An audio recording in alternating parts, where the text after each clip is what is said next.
Okay then, so ready for the second game, which is gonna be, as you mentioned, Tropical Mirage. Otherwise, you can learn more information about the tournament at !champions and also !bracket. Here you have the commands in the chat, besides all kinds of others.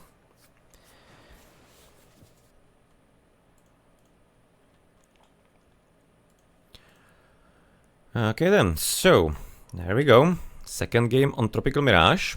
Civilizations, no, you're gonna be having a switch. You don't have to be switching in this tournament. You can be playing whatever kind of god you can.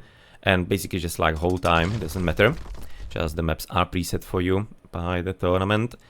Administrazione, and we are gonna be there for having Hades for Jorge. It's gonna be not entirely liking his Aegis here, but we have seen some decent play. For example, by mentioned Superafim. He played Isis here, pretty decent play. And Zeus on the other side, so it's gonna be probably a bit of a slower game, though slower. That's a question, because this map is actually decently open, and there's a pretty good chance, or at least I'll be really kind of like recommending to Starko from Warriors Age of Mythology that he should be going for Centaur raiding, because usually the hunt is gonna spawn in on the oases in a way that you can raid it pretty easily, and it's kinda harder to wall off properly using the forests. Or kind of like the forest simply. Palm groves, you can be probably saying. So I'm thinking that Centaur raiding would be a decent plan. But otherwise it will be second TC definitely from Hades. From the Zeus, he can be having a few options, no? He can either go for quicker advance and early Centaurs and then second TC. Or he could try to go second TC early, just gonna like match what the opponent is gonna be doing. And then possibly start raiding. That is maybe a chance as well. Definitely see both options being quite a bit viable. With Fetters of Fenrir, sure, but not entirely something important here.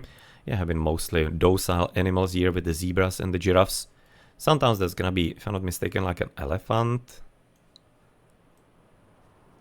Not sure right about now if there is a possibility on this map, or if I'm confusing it with something else possibly. Well, Purity in the first one, yeah. Stepping off is not entirely going to be recommended, but I'm thinking that here we are gonna be probably set up for a bit longer one. I'm kinda a bit curious now. If, for example, Jorge, based on the playthrough in the first one, he might actually want to be playing a bit quicker anyway. So it's actually smart here that he already started moving, because he knew that it would be just kinda like overkill waiting there. I already wanted to mention that in the previous game when he was hunting the Rhino there. But he didn't have too much of a choice at that point, so here it was nicely done. This is kind of like really quite nice. Few seconds saved, quite a bit easier. Building the granary with the first villager, because the first one is having the full build points, every second is having only 30% of the first one. So therefore it's actually very commonly useful to be building with only one, and the others are gonna be already gathering the food. So just kinda like test it in editor or something and time it properly. How many villagers should be building the granary and which ones already should be going for the food. When you have like 5 villies, for example, and stuff like that. Blue crystal shard the other, which is not gonna be doing as much. It's not entirely one of the more important upgrades in the game. So far they seem to be somewhat on a similar note. Yeah, seems like they should be probably advancing at a similar time, just depends. It's a bit of a sad zebra maybe. With the zebras, with the high hit points they have, same as for example the giraffes as well, you want to be a bit more careful to kill them with more villages, so that you kill them faster and they do not entirely travel too far. I'm really thinking this is a skill that people need to learn to kind of like appreciate a bit more. Most people just kind of like leave them be and yeah, well, don't really care about it. It's just gonna be hunt, it's gonna be fast. But typically like these skills, that's a huge kind of walking down. Let's gonna time it once the villages are gonna be coming back. So something they're gonna be wanting to follow up with and collect.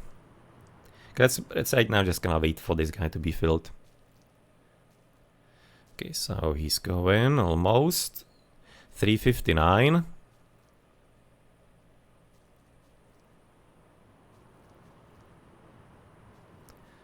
And he's gonna be like 359 and 408, so 9 seconds back and forth.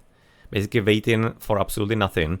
that at the minimum should be cut to half, which is gonna be 5 seconds of gathering time. And considering that gather time and gathering rate is 111 for a second, that means he's gonna be therefore taking basically like 15 seconds almost, 14-15 seconds to be having filled hands.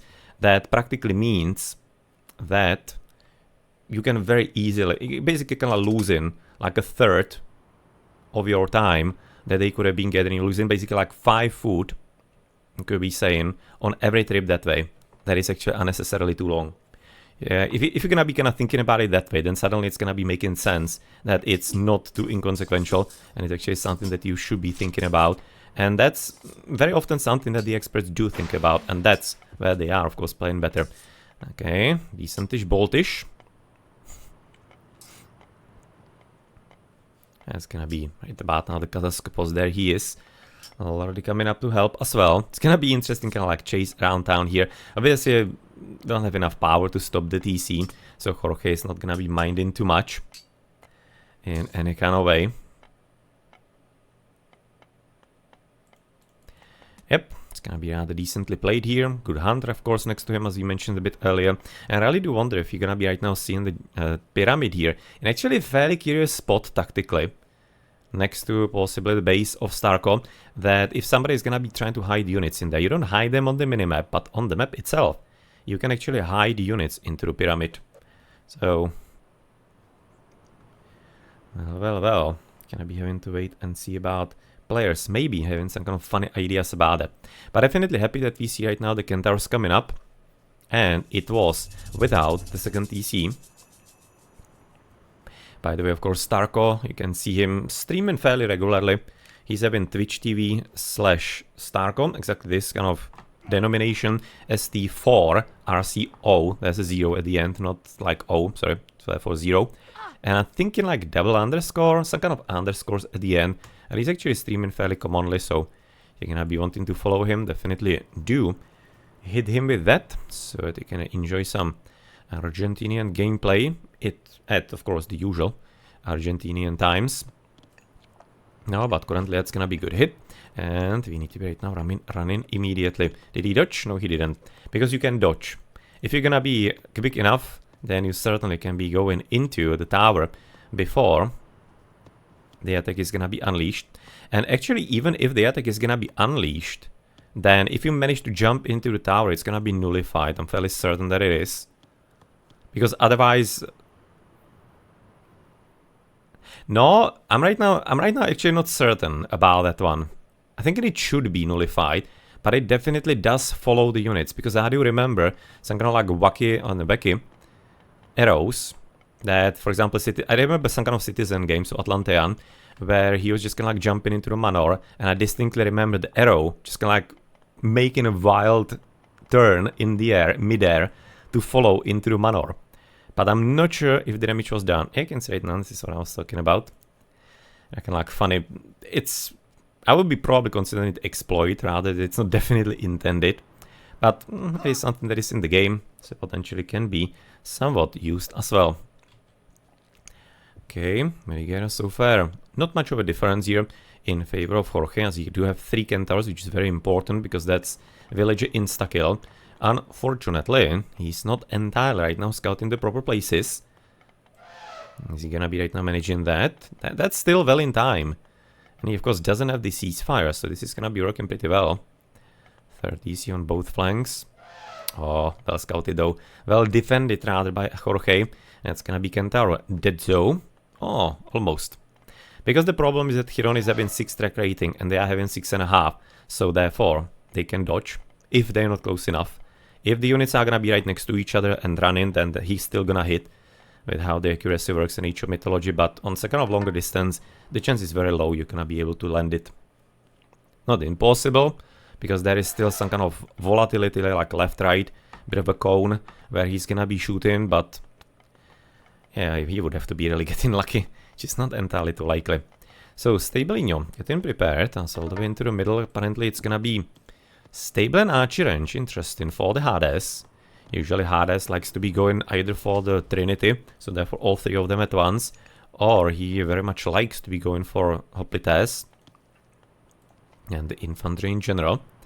Not gonna be the case this time. It's gonna be somewhat actually important wall in. Has to kind of block the path in here, but I'm fairly certain this is gonna be still open. Hopefully, we'll be able to fix that. And why? Oh, he's not gonna head in. I was going to say that he's heading back, but he's probably just gonna try to avoid detection here, I would be assuming.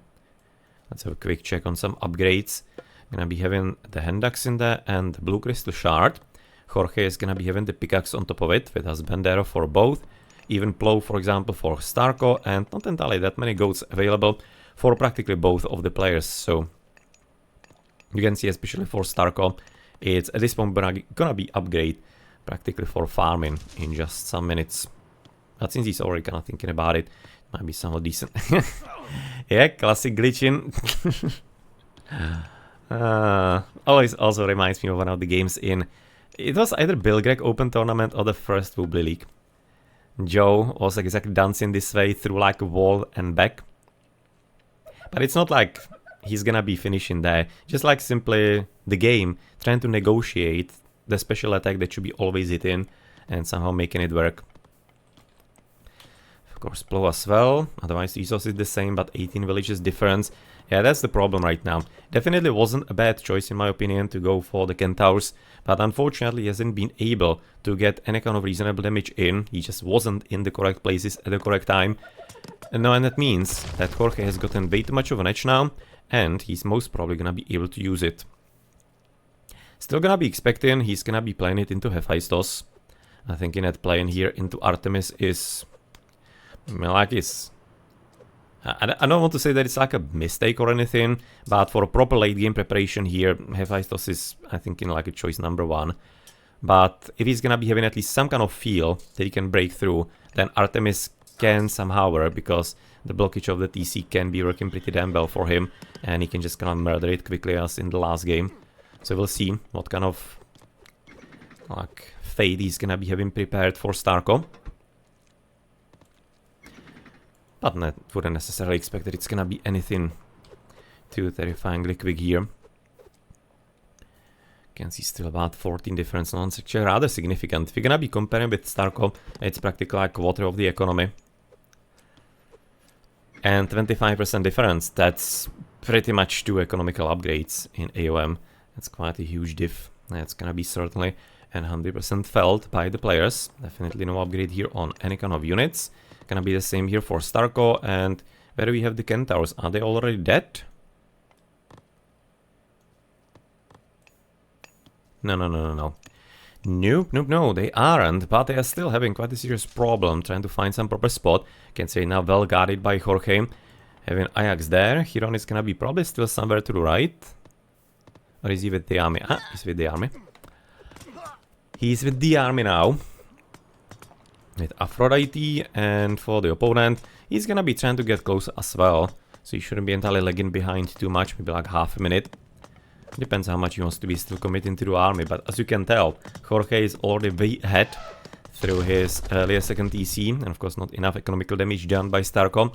No, and he's maybe gonna be actually wanting to push fairly quickly. He does have a problem, because he doesn't have anything against buildings, so he's gonna be most probably either having to wait for the mythic, or he's gonna be having to just simply drop him fortress somewhat soon if he wants to be finishing it somewhat quicker. Restaurazione, okay. You